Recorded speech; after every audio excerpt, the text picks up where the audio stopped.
How's it going, everyone? It's me, it's Jinsula, and welcome to another Pokemon GO deep dive video. Today I'll be going over what I believe is the absolute best premier Master League team in Pokemon GO. This team has been amazing for me and has generated an insane amount of wins, while the only losses were preventable. I'll be going over this team in detail and what you can expect when you use it. Right, so let's roll the intro and get right into it.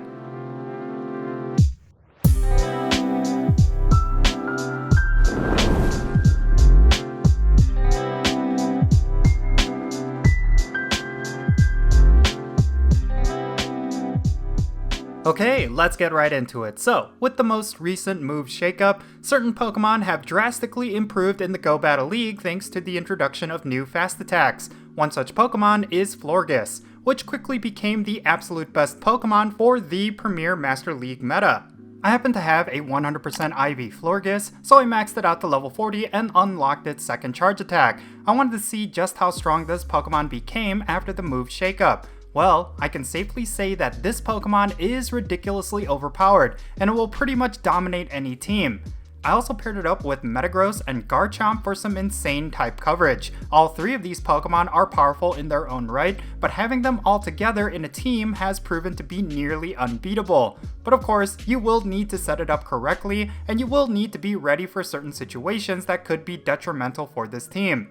Before we dive into each Pokemon, take a look at how pvpoke.com rates this team. As you can see with the meta scorecard, this team has insanely good stats all around. It has an A score in coverage, bulk, and consistency, while a solid B score in safety. This rating is fairly accurate, as type coverage and bulk are definitely this team's greatest strengths. I also do not disagree with the safety score, as one of the weaknesses of this team is its inability to efficiently recover from a bad lead. However, its overall strengths definitely make up for it, and it's not impossible to make a comeback with this team. We'll talk more about this later, but first let's go over each Pokemon in detail. Let's start off with the headliner of this team, Florges. This Fairy-type Pokemon was once an overlooked Pokemon in all aspects of the game, but after receiving the move Fairy Wind, it quickly shot up to the very top of the Master League Premier meta. It's also pretty relevant in the Open Master League as well, and it could be a cheaper alternative to Pokemon like Xerneas or Zacian. Needless to say, Florges is an example of how one move could drastically shift just how powerful a Pokemon could be. The stats for Florges are self-explanatory when talking about how strong this Pokemon is. It has a base attack stat of 212, a base defense stat of 244, and a base stamina stat of 186. Now, these may not be as high as other Pokemon in the meta, but it is sizable enough and tanky enough where this Pokemon can make an impact. What really makes Florges so strong is, of course, its many key resistances. Florges has a double resistance to Dragon-type attacks, which are extremely common within the Premier Master League. It also has resistances to Dark-type attacks, Fighting-type attacks, and Bug-type attacks. Florges has weaknesses against only Steel and Poison, so be on the lookout for those Metagross and Magnezone leads. But now, let's go over the moves that this Pokemon brings to the table, because the moveset of Florges is what really makes it the absolute best. First and foremost, this Pokemon has access to Fairy Wind, Tackle, Vine Whip, and Razor Leaf as its fast attacks. The obvious choice for its fast attack has to be the new move Fairy Wind, as it's basically a Fairy-type version of Mud Shot, one of the absolute best fast attacks in the game. It generates an insanely high amount of energy while also dealing a decent amount of damage. It also benefits from Stab, so you should not discount that at all.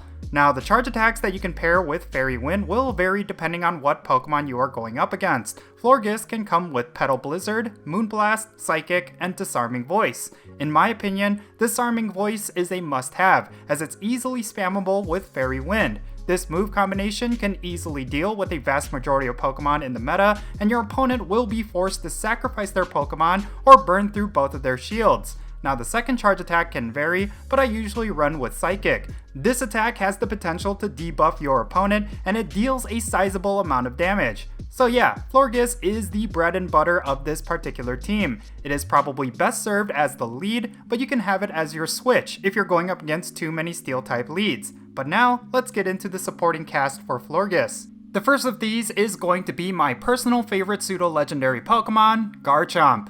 This ground and dragon type Pokemon is a very strong pick for the Master League, as it has a very powerful moveset and counters a lot of different Pokemon. It has a base attack stat of 261, a base defense stat of 193, and a base stamina stat of 239. These stats are pretty well rounded, giving this Pokemon a strong advantage in most neutral damage matchups. It is also a hard counter to Magnezone, which itself is a hard counter to Florges. Garchomp has a double resistance to electric type attacks and regular resistances to fire, poison, and rock type attacks. These resistances are pretty good, but not a lot of Pokemon in the meta run with these attack types, so don't rely on it too much. Garchomp also has weaknesses to dragon and fairy type attacks and a double weakness to ice type attacks. Unless you're going up against a Mamoswine, you should be okay even in circumstances where you are going up against another dragon. Now, Garchomp gives Florges a lot of type coverage, and much of that has to do with its move pool. It could come with Mud Shot and Dragon Tail as its fast attacks, and Earthquake, Fire Blast, Outrage, Sand Tomb, and Earth Power as its charge attacks. I would run with Mud Shot as its fast attack for much of the same reasons you run Fairy Wind, and Earth Power and Outrage as its charge attacks. Outrage will one-shot pretty much any dragon, and Earth Power is a very strong attack in and of itself. It can be used to counter Metagross and Magnezone while also dealing enough chip damage against Pokemon that counter it. Finally, let's talk about Metagross, which is the finishing touch to this powerful team. Because Florges is so powerful right now, you will want a direct answer to it on hand as insurance. Metagross fits that bill really well. This Steel and Psychic type Pokemon has a base attack stat of 257, a base defense stat of 228, and a base stamina stat of 190. It is weak against Dark, Fire, Ghost, and Ground type attacks, while resisting almost every other type in the game. Metagross also has a double resistance to Poison and Psychic type attacks, so this Pokemon is pretty great against those types.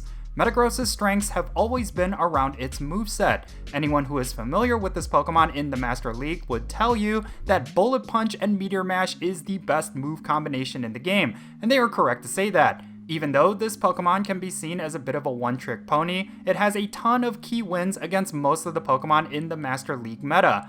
Thus, it is a very strong Pokemon to use as your closer, or as your switch. Even if you lose the lead, you can switch to this Pokemon and be able to handle more than one Pokemon. So yeah, type coverage is the name of the game when it comes to this team. Regardless of what Pokemon your opponent runs with, you will have a strong answer to it. I've rarely ever come across an opponent that couldn't be defeated no matter how I played, and the only losses I've incurred are those that could have been prevented if I had played it differently.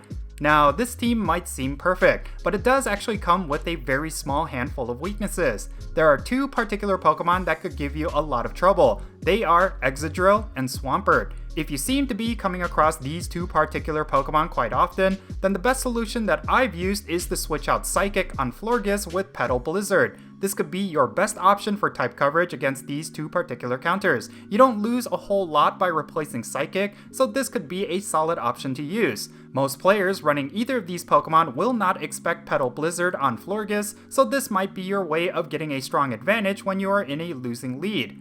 Now, the Master League is an unforgiving league, where any small mistake could lead to a decisive loss. The best thing to do with this team is to just stick with it, even if you get a very poor lead or are on a losing streak. Yes, it might hurt to go headfirst into a Metagross with your Florges, but baiting shields and trying to make up for it with Garchomp or your own Metagross could be the winning strategy. The big thing about this team's success is experience. Use it frequently against a lot of different matchups, and you should be able to get yourself a solid win streak. There's going to be plenty of teams you will just straight up stomp with this team, but there will be other teams that will give you trouble. Just be ready for it. If you develop a lot of experience with this team, you'll be able to fend off even the teams that hard counter it. Swampert and Excadrill won't be an issue if you play your cards right. So yeah, there you have it. This was my super strong and practically unbeatable Master League Premier team. Now leave your thoughts down below. What squad are you running for the Master League? Let me know in the comments, and let's have a great discussion. And if you ended up enjoying this video, be sure to hit that like button and subscribe if it's your first time here, and don't forget that little bell so you can stay up to date on whenever I upload videos. And I want to give a quick shout out to my patrons on Patreon. You make this channel content possible. If you want to support my channel in any way, big or small, then be sure to check out the links in the description below. For all my patrons, they get a permanent spot on my in-game friends list. So if you want to interact with me in some way, like with remote raids, then do consider becoming a patron on my Patreon.